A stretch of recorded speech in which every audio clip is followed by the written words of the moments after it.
Алчыбай Төрәлиев атындагы орта мектебинин улуу жеңиштин 75 жылдыгына карата 4 класстардын көркөм окуусуна көңүл буруңуздар. Тып-тынч жаткан элиме душман келип кол салды. СССРдин жеринде кандуу согуш башталды. Өз балдарын көз жаш менен өлүмгө ыйлап сыздап узатышкан энелер.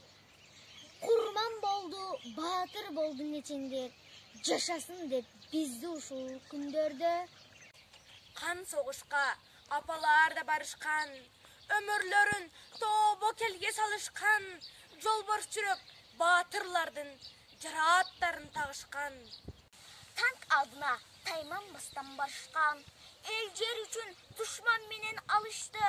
Эч тайманбас биздин баатыр аталар элибизге жеңиш менен кайтышты.